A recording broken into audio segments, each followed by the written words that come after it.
Bismillahirrahmanirrahim. Assalamualaikum warahmatullahi wabarakatuh.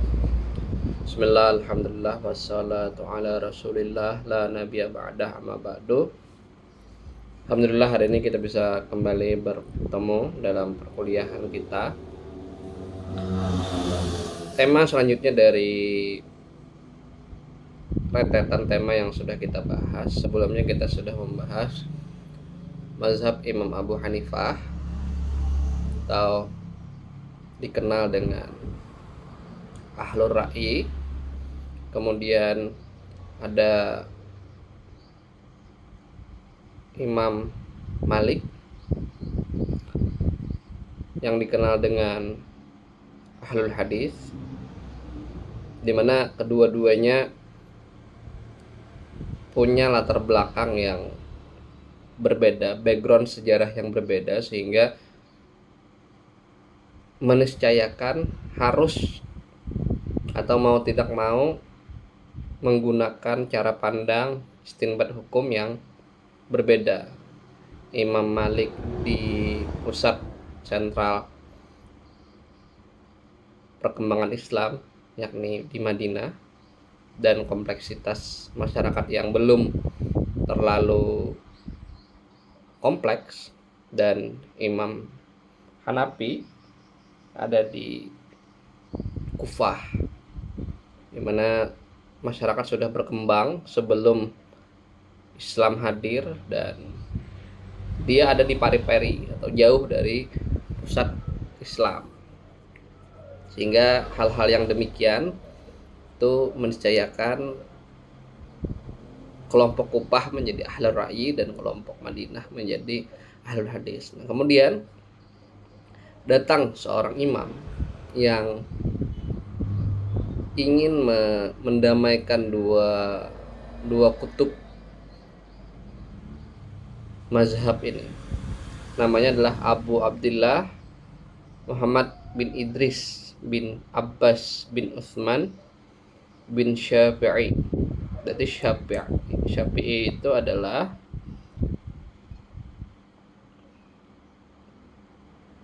buyut dari Imam Syafi'i. Jadi sebenarnya nama beliau bukan Syafi'i, tapi buyut beliau. Nama beliau adalah Muhammad.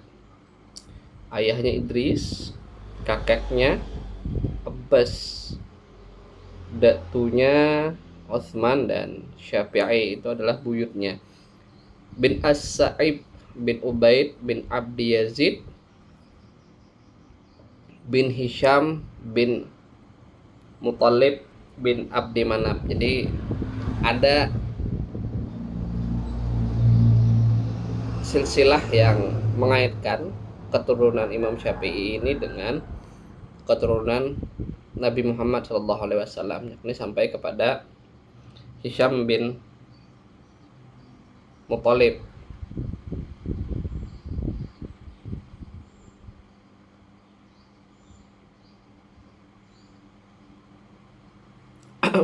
Beliau lahir di Gaza. Pada masa itu Gaza masuk dalam teritori kekuasaan penguasa Mesir, karena dia dekat dengan Mesir. Kalau sekarang itu kan dari Gaza itu langsung berbatasan langsung dengan Mesir. Nah, kalau masa itu Gaza itu sudah ada, tapi dia kalau provinsi itu berada di bawah kekuasaan provinsi Mesir. Tahun 150 Hijriah atau 767 Masehi. Wafatnya di Mesir tahun 204 Hijriah atau pada umur 54 tahun atau 820 Masehi.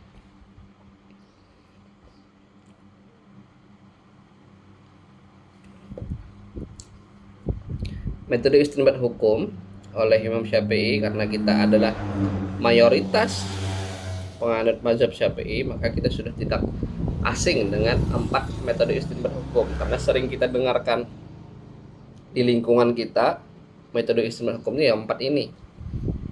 Yang sebelum-sebelumnya mungkin kita ada beberapa yang agak kurang familiar, Tapi kalau nya Syafi'i itu insya Allah kita semua sudah familiar. Ada yang pertama Al-Quran, kemudian yang kedua As-Sunnah, selanjutnya Al-Ijma', dan ada Qiyas. 4 metode istinbat hukum.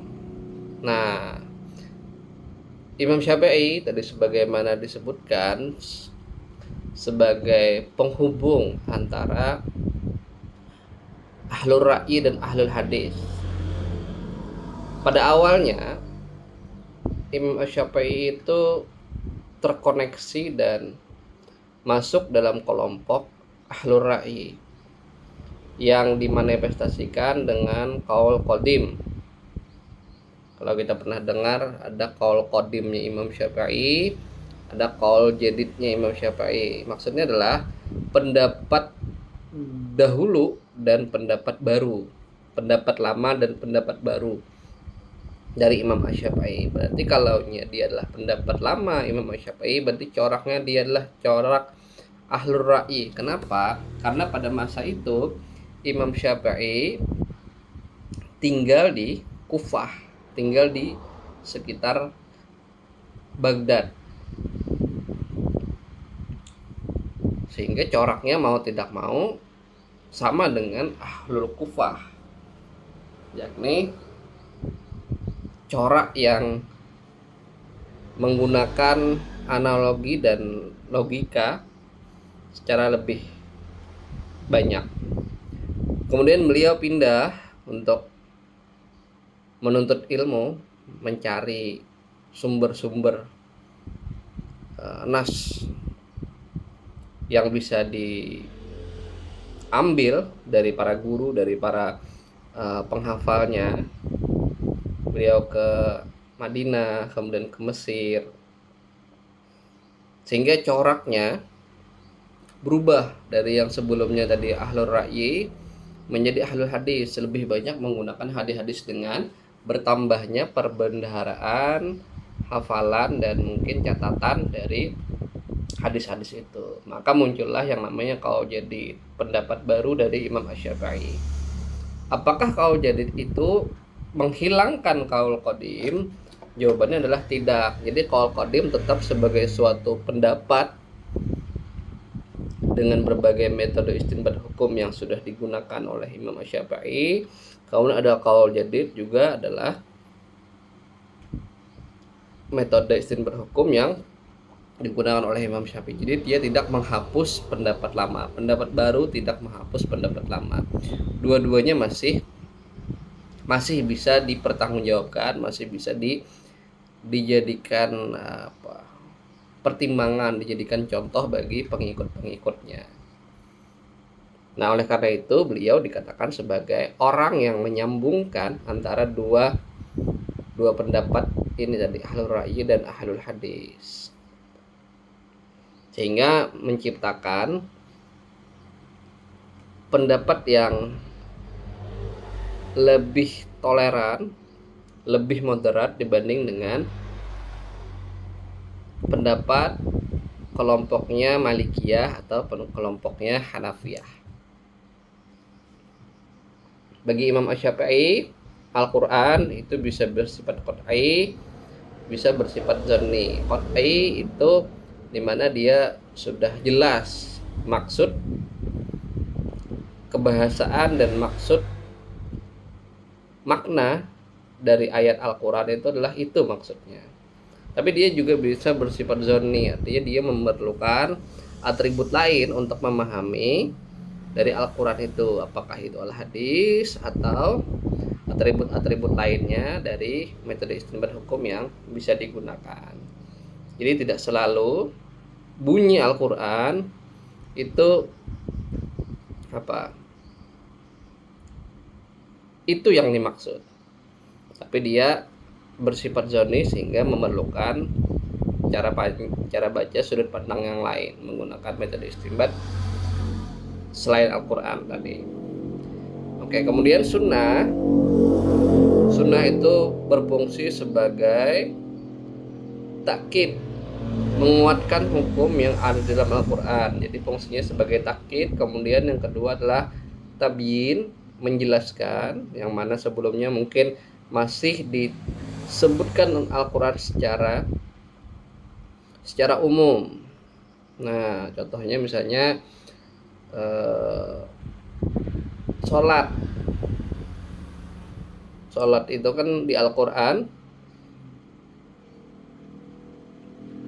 diwajibkan sholat, tapi bagaimana sholatnya? Nah, itu hadis yang menjelaskan dengan shallu kama ra'aitumuni usolli, kata Nabi, sholatlah kalian sebagaimana kalian melihat aku sedang sholat.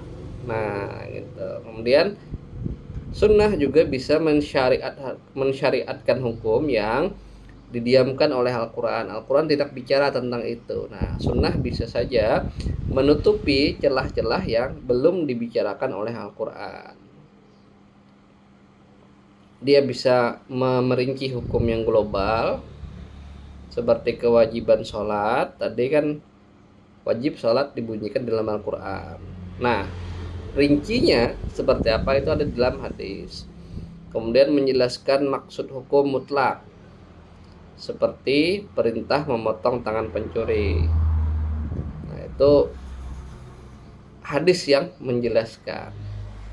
Ini yang dimaksud tadi mungkin sebagai zonni. Kenapa zonni? Karena ayat potong tangan itu bisa dimaknai sebagai potong tangan, sebagai memotong tangan yang melekat pada tubuh, atau tangan itu bisa dimaknai sebagai kemampuan. Jadi bukan memotong tangan bentuk tangannya, tapi memotong kemampuan orang itu untuk melakukan perbuatan yang membuatnya dihukum. Dalam hal ini berarti mencuri. Jadi kalau dipotong kemampuannya untuk mencuri, itu bisa berarti orangnya dikurung. Nah, kalau dikurung kan dia berarti tidak memiliki kemampuan lagi untuk mencuri. Nah, ini kan bisa bersifat zonni. Ini yang dimaksud tadi, Al-Quran itu bisa bersifat mutlak. Kalau dia bersifat mutlak, bersifat qat'i, maka sunnah itu bertugas untuk menjelaskannya, bagaimana potong tangannya. Apakah setiap pencurian itu harus dipotong tangan, atau misalnya ternyata potong tangan itu punya batasan seberapa nilai yang barang yang dicurinya baru masuk ke dalam kategori untuk dipotong tangan. Di bawah daripada itu tidak. Atau dia dimaksud sebagai kalimat yang zonni. Tadi potong tangannya tidak dimaknai sebagai potong tangan apa adanya. Atau kemudian mengkhususkan hukum-hukum yang bersifat umum. Sunnah bertugas juga untuk mengkhususkan hukum yang bersifat umum. Selanjutnya, ijma, istinbat hukum yang ketiga, adalah kesepakatan para mujtahid umat Muhammad SAW setelah beliau wafat dalam masa-masa tertentu dan terhadap perkara-perkara tertentu. Jadi persyaratan bagi Imam Syafi'i, ijma itu adalah kesepakatan para mujtahid. Nah, kalau kemarin kan ada yang mensyaratkan ijma itu adalah ijma'us sahabah, kata Imam Abu Hanifah. Ada ijma'u ahlul Madinah, kata Imam Malik. Nah, bagi Imam Syafi'i tidak. Ijma' itu bisa hanya kesepakatan para mujtahid. Jadi kategorinya diperluas, tidak hanya sahabat, tidak hanya ulama, tapi para mujtahid. Nah, persyaratan untuk menjadi mujtahid tentu sangat luas. Dia harus hafal Al-Quran, hafal sekian ribu hadis. Maksud dari hafal bukan hanya hafal teksnya, tapi memahami maksud dan makna dari ayat dan dari hadis yang dihafalnya. Kemudian mengetahui latar belakang historisnya. Kalau dalam Al-Quran berarti asbabun nuzul. Kalau dalam hadis berarti asbabul wurud. Kemudian paham ilmu alat, nahwu, sorof, balaghah, paham mantik. Mantik itu logika, cara berpikir logis. Dan mungkin perlu ditambahkan ilmu-ilmu yang berkaitan dengan aspek atau pokok bahasan yang dibahas, perkara-perkara tertentunya tadi. Misalnya dalam berkaitan dengan persoalan pertanian, maka orangnya harus paham juga terkait dengan ilmu-ilmu yang membidangi bagian pertanian, yang terkait dengan bagian pertanian. Nah, para mujtahid ini yang berkumpul dan kemudian melakukan musyawarah untuk menimbulkan satu kesepakatan. Oleh Imam Syafi'i, kriteria diperluas. Kemudian sekarang ini bahkan kriteria itu tidak hanya terkumpul pada satu orang. Jadi karena logikanya sekarang adalah satu orang itu hanya ahli di satu bidang. Sangat jarang orang itu ahli di banyak bidang sebagaimana para mujtahid pada masa lalu. Sehingga bisa jadi yang bersepakat itu adalah lembaga. Jadi lembaga itu mewakili institusi mujtahid. Dia tidak lagi berupa person. Sehingga di sana misalnya ada ahlul hadis, ada ahlul Quran, ada ahli bahasanya, dan ilmu-ilmu lainnya yang diperlukan dalam upaya untuk membahas perkara-perkara tertentu. Itu ijma menurut Imam Asy-Syafi'i. Sehingga dengan logika ini maka sampai sekarang ijma ini masih mungkin untuk dilakukan. Sehingga organisasi-organisasi Islam itu sering mengeluarkan fatwa-fatwa yang tentu saja sifatnya ijma, adalah sifatnya kesepakatan. Ada bahsul masail di dalam internal kelompok-kelompok organisasi Islam itu. Baik, kita lanjutkan. Rukun ijma terdapat beberapa orang mujtahid saat terjadinya peristiwa, dan merekalah yang melakukan ijma. Jadi orang-orang yang memenuhi syarat sebagai mujtahid itu ada beberapa orang, dan merekalah yang mendiskusikan terhadap peristiwa yang mau dicarikan jawabannya. Nah, kemudian rukunnya adalah mujtahid dari seluruh dunia Islam. Kalau mungkin masa Imam Syafi'i, kita membayangkan seluruh dunia Islam itu ya Arab, Timur Tengah mungkin. Jadi masih lokal.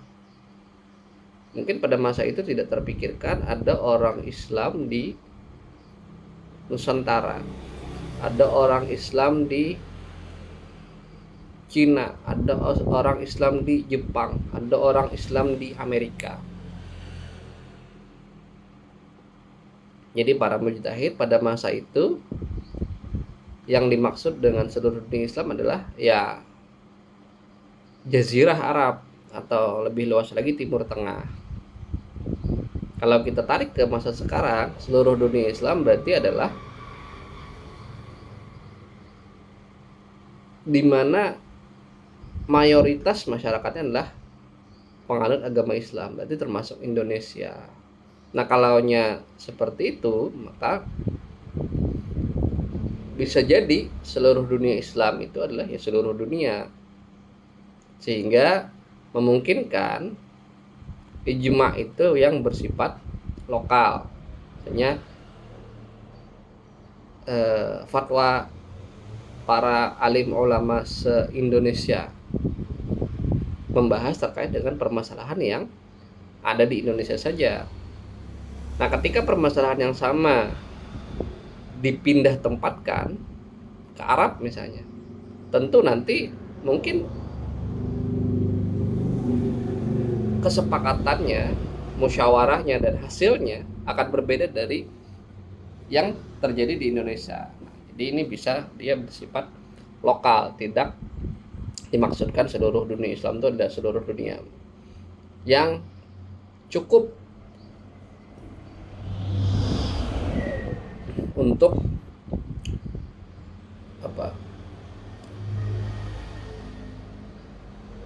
melingkupi masyarakat muslim yang terkait dengan permasalahan yang sedang dibahas. Kemudian ijma itu harus bersifat sharih, tegas dan bulat. Kalau kemarin ada kita sebutkan ijma us-sukut, ada sebagian dari pelaku atau dari para mujtahid, pelaku ijma ini yang tidak mengemukakan pendapatnya, yang bisa diasumsikan beliau bisa saja bersepakat dengan pendapat yang sudah ada, atau beliau tidak sepakat dengan pendapat yang sudah ada sehingga tidak mengemukakan pendapatnya, maka ijma'nya bukan dikatakan sebagai ijma' sharih. Ijma' sharih adalah tegas, bulat, semuanya sepakat dengan pendapat yang akhirnya diputuskan. Ditinggal dari segi terjadinya klasifikasi ijma' itu bisa sharih, semua ulama mujtahid mengemukakan pendapatnya dan terjadi kesepakatan. Atau sukuti, ada sebagian ulama mujtahid yang bersikap diam atas pendapat mujtahid lain, jadi tidak bulat tadi. Kemudian ditinjau dari segi yakin atau tidaknya terjadi sesuatu ijma, dia bisa ijma qat'i, yaitu hukum yang dihasilkan ijma itu diyakini benarnya, baik dilakukan oleh siapapun dan kapanpun, maka jawabannya pasti itu. Atau ijma'uz zanni, itu hukum yang dihasilkan masih memiliki kemungkinan akan berbeda jika dilakukan oleh orang lain atau pada waktu yang lain. Nah, ini tadi yang bersifat lokal tadi mungkin saja hanya bersifat zanni. Untuk lokal tertentu dia cocok, tapi ketika dipindahkan orang lain yang melakukan ijma' mujtahid lain, bisa saja jawabannya berbeda atau waktunya berbeda.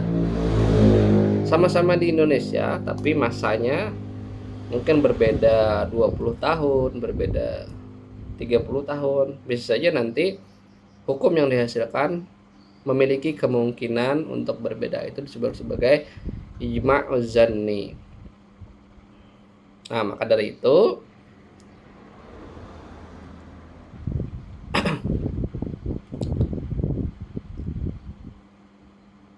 ijma' itu harus bersikap tegas dan bulat.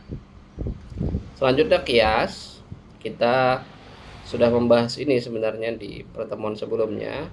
Rukun kias itu ada asal atau pokok, yakni sesuatu yang terdapat nasnya yang menjadi bahan atau menjadi bahan analogi. Kemudian ada furu', cabang, yakni sesuatu yang tidak ada nasnya dan dianalogikan dengan asal. Hukum asal yakni hukum yang telah ditentukan oleh nas yang melekat kepada asal. Ilat adalah sifat yang terdapat pada sifat asal dan proses penganalogiannya dapat dilakukan oleh adanya kesamaan ilat. Jadi furu' dengan asal itu memiliki kesamaan ilat yang memungkinkan hukum furu' itu disamakan dengan hukum asal. Ini sudah kita bahas sebelumnya juga adalah kias jali, kias yang ada ilatnya jelas, dalilnya pasti. Kemudian ada kias khafi, ilatnya agak samar. Kemudian ada kias dalalah. Kias dalalah itu mungkin sebenarnya bukan kias karena tidak ada ilatnya, tapi dia masuk dalam kategori kias karena seperti seolah-olah dia adalah kias. Kemudian ada kias syibih. Ini purok yang memiliki dua asal atau lebih. Maka puroknya bisa diasosiasikan dengan salah satu dari dua atau salah berapa gitu dari beberapa asal yang ada. Jadi yang lebih banyak persamaannya dengan purok. Kira-kira itu yang bisa kita diskusikan. Selebihnya mungkin bisa mengulang terkait dengan kias ini dari pembahasan yang kita sudah bahas sebelumnya. Demikian kita cukupkan. Mohon maaf segala kekurangan. Ihdinas siratal mustaqim. Wassalamualaikum warahmatullahi wabarakatuh.